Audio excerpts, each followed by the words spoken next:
Hi, this is a quick introduction to searching in the Evans collection of the Early American Imprints database. Let's start off at the library homepage.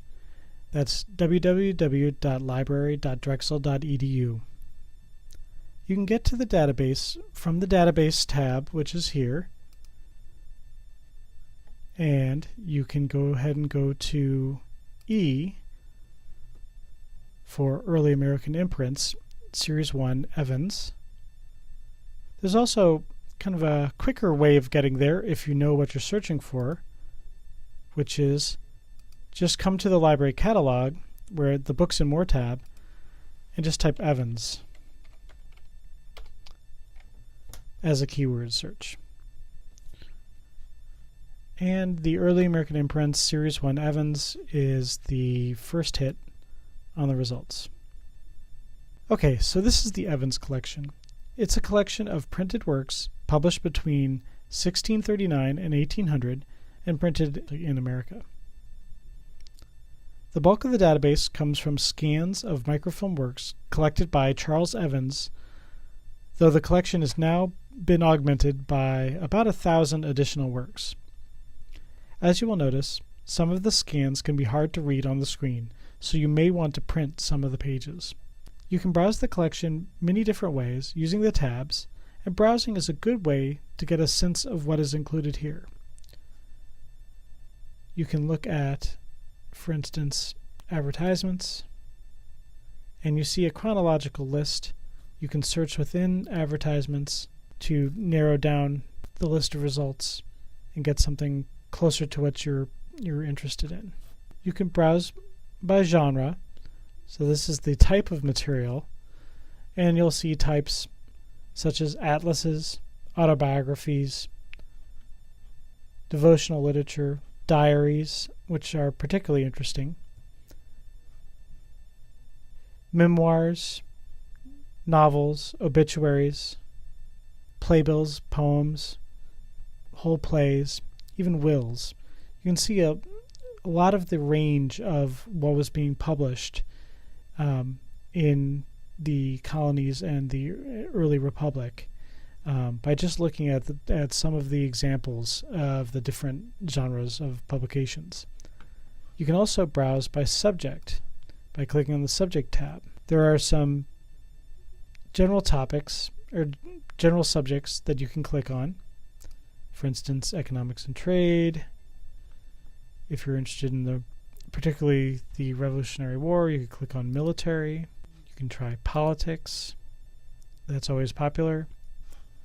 This is Drexel, so you might want to take a look at science and technology.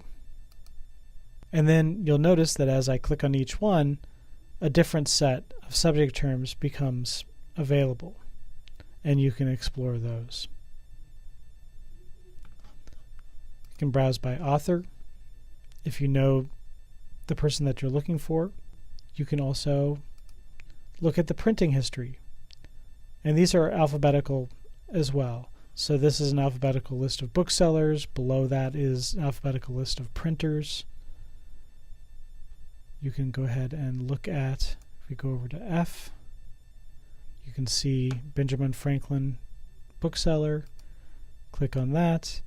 And these are some of the books in the collection that were sold by Benjamin Franklin. If you want to view the item, just click on the title.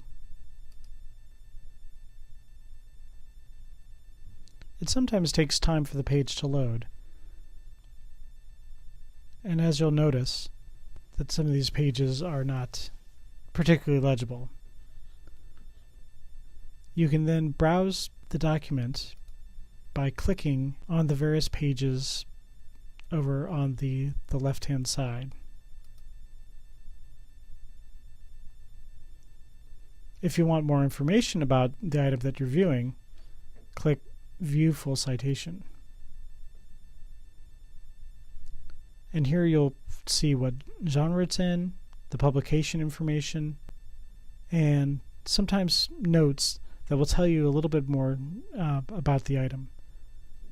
In this case, this is an almanac published under the pseudonym Thomas More. If we go back to the main screen, you can search the collection. you can use the advanced search option to have more choices in how you search.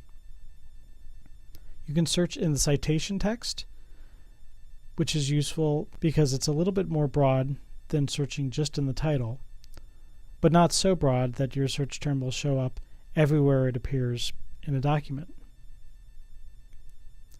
You can also search other fields: the subject, the genre, place of publication, publisher. You can also search the full text of the document. When you do that, you want to make sure you're avoiding very common words, or you'll get a large number of hits that may take you a long time to go through. Remember when searching that spellings have changed, and so has the meaning of terms. If we're going to do a search for pirates, we could go ahead and do that. But we'll notice, especially in number 4, that we're seeing an alternate spelling of pirates with a Y. You also see the term privateers. There's a legal distinction between a privateer and a pirate, although the actual distinction in what they do may be a little bit fuzzy. That might be a term that you would also want to search if you're looking for mention of people doing things that we would often equate with pirates now. If you wanted to do your search using the alternate spelling, you could replace the I with a question mark. And that would bring up articles with both spellings, the I and the Y.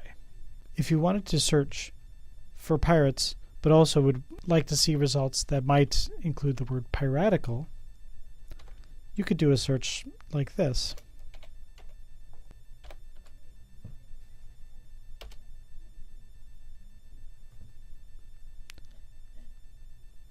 The asterisk at the end of the search can replace many characters, not just the one character that is replaced by the question mark. If you don't see results for the terms you're using, look at the Subject tab and see if that will help you find examples. Look at how words are spelled in the examples. Once you are in a display, you can also download pages or print the citation or print the document that you are looking at. That is a quick start to using the Evans collection. If you have any questions, please let me know. Thank you.